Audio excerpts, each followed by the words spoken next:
You do change lives when you bring a case like this. It was a case brought against the city of Boise that set the standard: homelessness is not a crime. But now a town in southwestern Oregon disagrees. And again, the Supreme Court will decide who's right. Remember when we told you yesterday to get involved with local politics if you want to see a change? Well, tonight is one of those chances at the Canyon County Republican Women's Candidate Forum. Sue was definitely a champion of the underdog. Idaho's marginalized lost one of their longest-serving champions yesterday. We're looking into the legacy, the legislative impact, and remembering Representative Sue Chu. How many times you heard the mantra, don't let Boise become Portland or any other West Coast city they claim is overrun with some sort of social issue? That could also include how a city handles its homeless population. The right to sleep on public property has been litigated many times over, and maybe most famously because of something that happened here in the City of Trees. Martin v. Boise set the precedent for the country in 2018 that being homeless is not a crime, especially if that person has nowhere else to go. But a southwestern town in Oregon wants to rewrite that rule by appealing another ruling all the way to the Supreme Court. Grants Pass banned camping and sleeping bags on public property, and they're ticketing homeless people who break that law.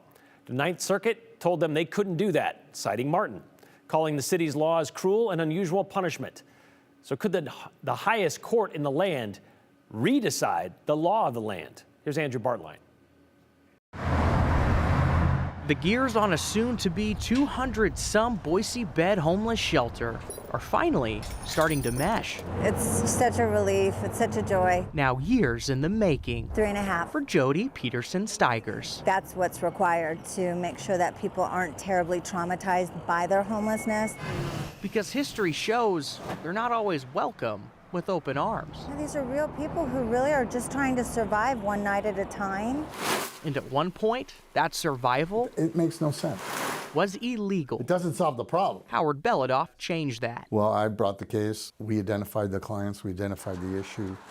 In 2009, the city of Boise enforced an anti-camping ordinance against homeless people. They had no room at the shelters. The case was dubbed Martin vs. Boise. Nearly a decade later, Howard won. You cannot criminalize the status of being a homeless person who needs a place to sleep. Grants Pass, Oregon decided they would anyway. The tickets in the courts and the jails. The Ninth Circuit upheld the precedent set in Martin, but Grants Pass has their eye on higher authority. They appealed it to the Supreme Court. They don't have to take the appeal. In Grants Pass, they accepted it. Which is a change of tone. Just years before, the Supreme Court denied a similar case to leave Martin in place. What message does that send to you now that a previous makeup of the Supreme Court wasn't interested in tackling this, but now today they are? I know the court's changed in recent years. Well, you answered your own question. It changed. The Constitution didn't change. The analysis didn't change. The ordinances didn't change. The homeless people didn't change. That's the only thing that changed. And a change in ruling to follow would rewrite the script nationwide for how cities manage homelessness and what rights these people have. They just have to copy Grants Pass's 3 ordinances and make it illegal and just drive them out of town. You might as well put a scarlet letter on them, and we're going to create a caste system like in India, and they're going to be the untouchables at the lower end.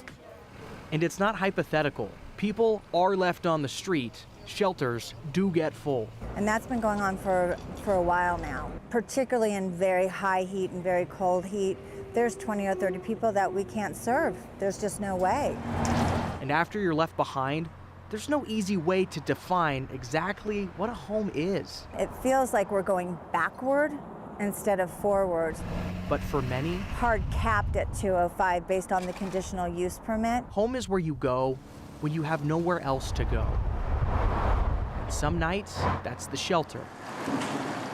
Some nights, the street. The Supreme Court is hearing arguments Monday. Belodoff is not an attorney in that case, but he does expect the Supreme Court to have a decision made by the end of June. He says it's common for the Supreme Court to clear out their slate and start fresh in July.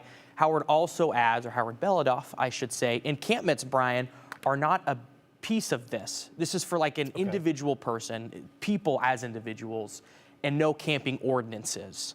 Those large-scale encampments you'll see in a Portland or Seattle, it doesn't tackle that specifically, at least it shouldn't. Okay. And he says there's nuance to be had here. Maybe you could tackle something like that differently than an individual such as Robert Martin in Martin versus Boise. I'm sure it doesn't include either somebody who camps a camper on the street and uses that and sleeps there for a number of days. I'm sure that's probably not included that either. That might be part of the nuance as well. I mean, Yeah. that's their private property. If you're allowed to park there on the street. Yeah. I'm sure that would be the difference there. Okay, we'll keep an eye on that next week. That's not the only Supreme Court case that has to do with Idaho that'll happen next week, by the way.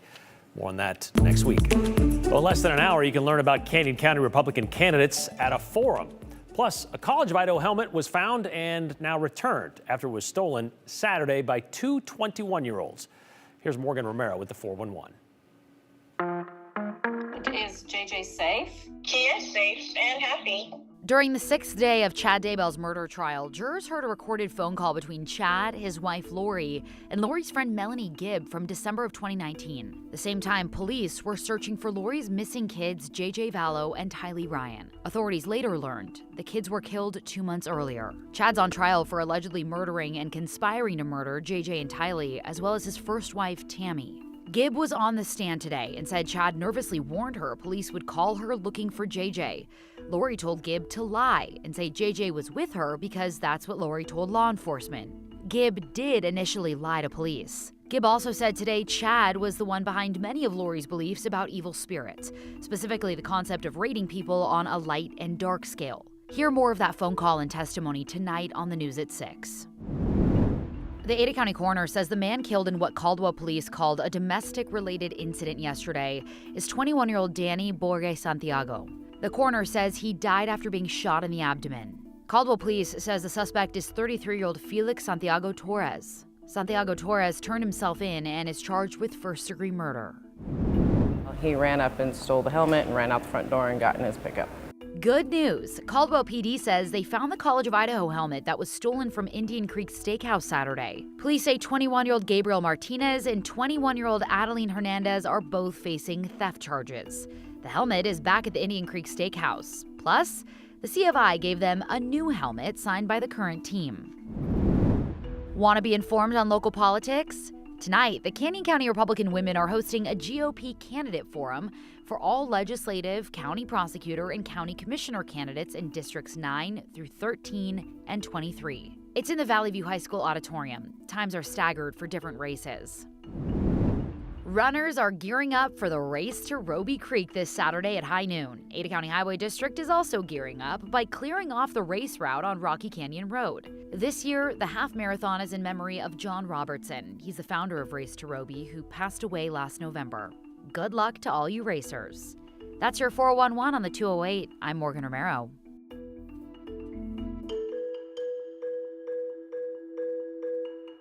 You know, they say there's something about a man in a uniform. Oh, and women too. But apparently thousands of singles have said a few things about what's sexy about Idahoans in uniform. No, put your firefighter calendars aside. We're talking bus drivers here. Any guesses for who tops the list? Well, you can send them to the number on your screen, 208-321-5614. Or you could just send us anything about the show, maybe some questions, some comments. Suggest a slice of history to dig into. As always, don't forget your name and the hashtag #the208.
She's already Idaho's longest-serving Democratic representative when Sue Chu announced her retirement last summer. She was elected 9 times by Boise's District 17. Well, it wasn't long after that retirement announcement. In late 2023, Sue was diagnosed with pancreatic cancer, which is why Representative Chu had several substitutes sit in for her this past legislative session while she was undergoing chemotherapy. Yesterday, just weeks after the end of her final session, Sue Chu passed away. People with disabilities, organized labor, farm workers, refugees, healthcare workers, the LGBTQ community, Chinese Americans. It's a long list, but those are just some of the Idahoans Sue Chu has stood up for over the years, not just at the State House, but in her everyday life because of what she had seen in her life. State flags are at half-staff today to honor Representative Sue Chu.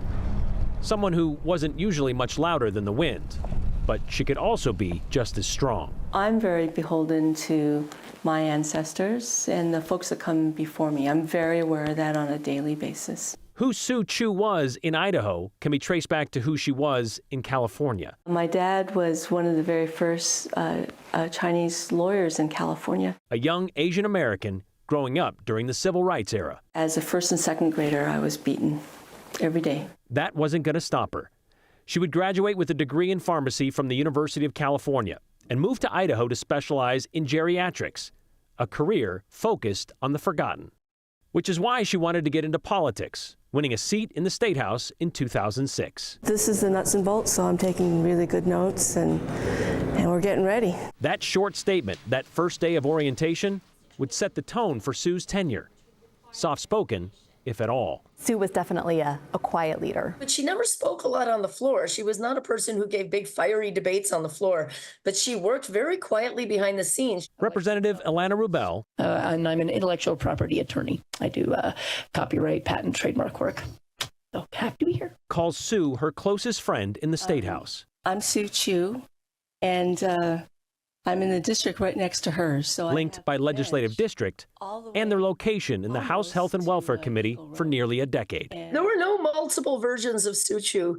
She was just super warm. She just had these eyes that looked at you and you just felt that she could feel everything in your soul and everything that you cared about and that she was right there with you. And she was usually right there with the marginalized members of society. So she was really very sensitive to the plight of those who were the underdog and who were experiencing discrimination in society. And I think she very much saw it as her role to fight for them. She was just a person of pure love. But she one day came into my office bringing some lavender she'd picked, and so I could have something beautiful and fragrant on my desk. Representative Lauren Necochea says Sue's thoughtfulness didn't stop with her colleagues. She was just always thoughtful. She was always thinking about how to make the hard work we do around social justice more pleasant, and how do we take care of each other and the people we're trying to serve at the same time. When I think of Sue, I think of her moral clarity and her intellectual curiosity.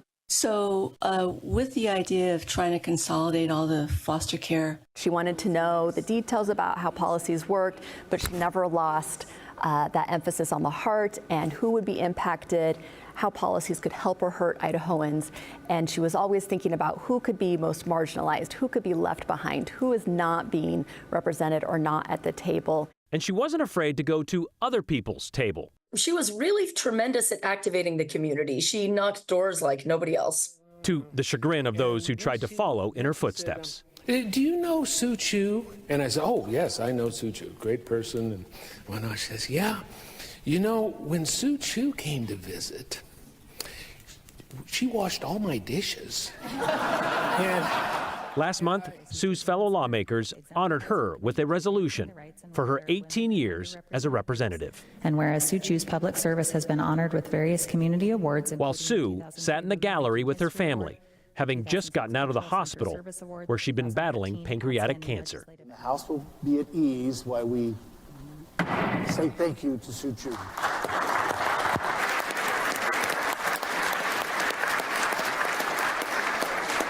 Oh, I'm going to miss her so much. I'm going to get too emotional, so I shouldn't talk more. Just her company and her warmth and her caring. I'm going to really miss her sitting at my side in committee. So she was a dear, dear friend. Sue's legacy, perhaps best summed up by Sue herself. Be open to folks that are different than you. And also, you know, just love each other. We're not perfect, right? None of us are. Representative Chu's legacy of door knocker was so ingrained within the party, such a part of the party. The Democratic Party started the Sue Chu Pioneer Push Fund. And any candidate who literally puts their boots or walking shoes on the ground and knocks on at least 1,000 doors is eligible for that fund. Because that's what Representative Chu believed is how you learned about your community and their needs. Sue Chu had just turned 66 2.5 weeks ago.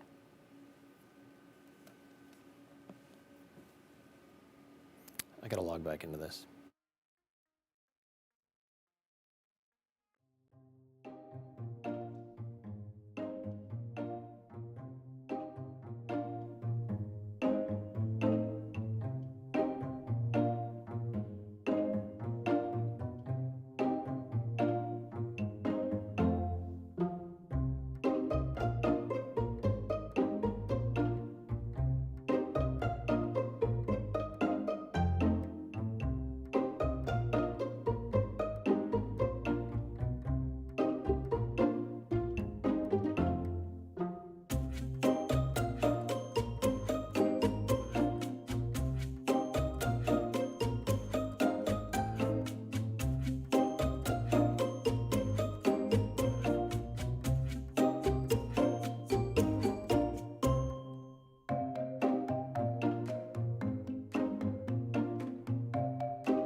Look how beautiful it is over the state.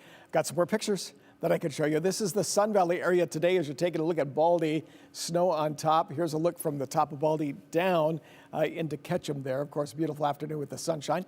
Other temperatures, this is May Marina camera in McCall, and you can see Payette Lake, of course. You can see the water now. We look at the snow for quite some time. This is Highway 55 as you're moving up through the mountains. So, of course, more sunshine as well as what you see here on the road here in Boise on our very own Skycam 7 here at the Channel 7 studios. So temperatures this morning were pretty cold, and you're prepared for that, we hope. Low temperature in Boise was down to 31, but all the way down to 27 for Nampa, but even more so was Mountain Home at 23. I can find Twin Falls, which was down to 21 degrees for this morning, so very cold as you can imagine. And tonight expect temperatures around 33, 34 degrees, not doing much better, but it could start to warm a little more as we get into the weekend. Highs today made it into the 50s. Ontario hit 60 degrees. Boise's still working on it, but it looks like we're around 57 or so for the high temperature this afternoon. Winds Here they are again. As you can see, winds are anywhere from about 5 to 10 miles an hour. They've been that way off and on for this afternoon, but there were a few points where we did have some gusty winds along through there, as you probably well know. And Caldwell had 26 miles an hour, 28 miles an hour for Boise. Same thing for Mountain Home. It was up to 32 miles an hour for Twin Falls. Now, yesterday, they had a wind gust up to 53, so there was a difference there. So here's another look at the clear skies, but of course, this is by the satellite picture that you see over the southwest section of the state. Still some high clouds that are just to our north.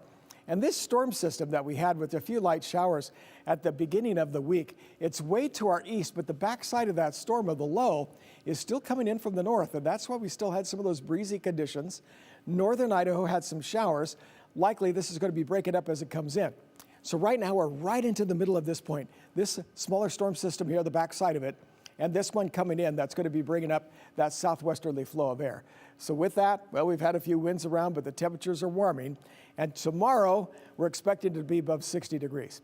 So I'm going to move this ahead just to show you the futurecast going through Friday. Some high clouds will still be around. And keep in mind, that's from the clouds and the showers that are up into the north. Maybe a few sprinkles and stuff moving along there for Saturday night into Sunday morning. But for now, it looks like it's pretty much dry conditions for quite some time. As you look ahead here, I don't really have a shower in there. If there's a brief shower, it could be into Saturday night. But so far, we've got a few clouds over the weekend. Temperatures that will be up to as high as 74 degrees on Saturday, which looks very nice. Sunday at 63, 65 for Monday. You see Tuesday, Wednesday, and Thursday, temperatures are still basically in the 60s and the 70s. Wanted to show you this quickly. Here's your 10-day temperature trend, showing how the temperatures do come down and then they come up. And then as you come toward the end of next week, as they cool down, at least it's not much in the 50s. We're looking at temperatures in the 60s by the end of next week.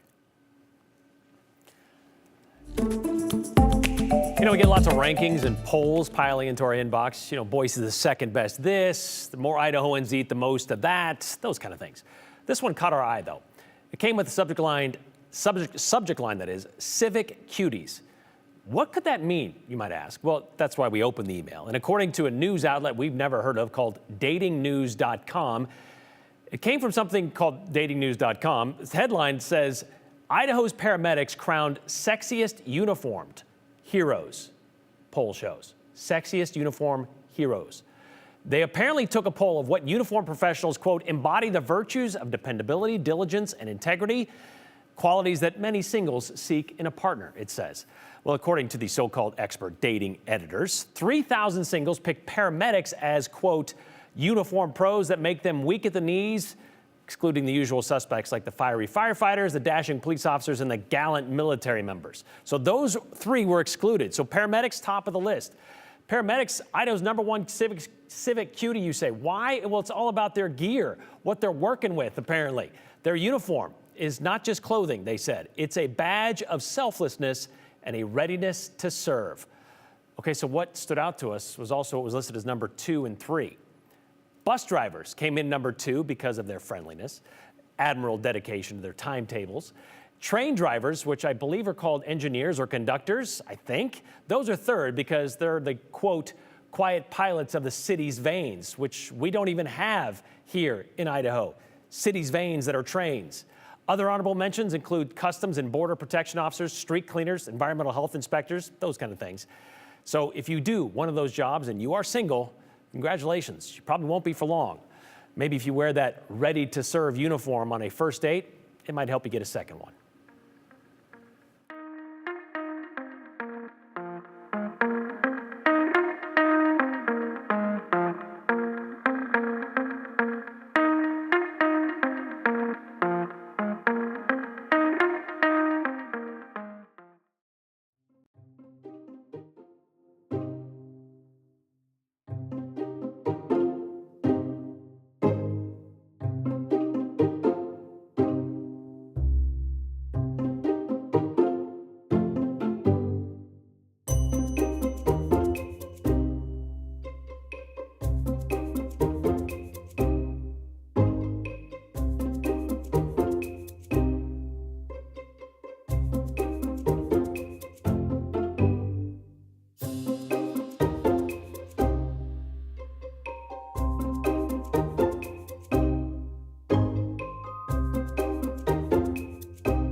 Jay from Boise has a comment about, I assume, the candidate forum that's taking place in Canyon County tonight, or about what we talked about yesterday. 208 crew, why don't you tell your viewers what's a GOP extremist and who's mainstream? Isn't that kind of your job as journalists? Well, there are 145 precinct committee member positions available just in Ada County alone. So it'd be tough to kind of research all of those when you can go out and do the work for yourself based on where you live. Being homeless is a life choice, and while not being illegal, it's certainly not being a productive member of society, says Joe Ford. Life choice, okay, like choosing to maybe eat instead of pay the rent that just went up by $300 with 30 days notice on you. Is that possibly it? Or maybe feeding your kids instead of paying the rent? I don't know how that's much of a choice. World is a little less bright. Farewell, Sue Chu. Thank you for bringing fairness and light to Idaho, says Carol. One more before we get out of here. Too bad we lost a great representative that actually cared for Idaho citizens. All of them. We'll see you back here tomorrow.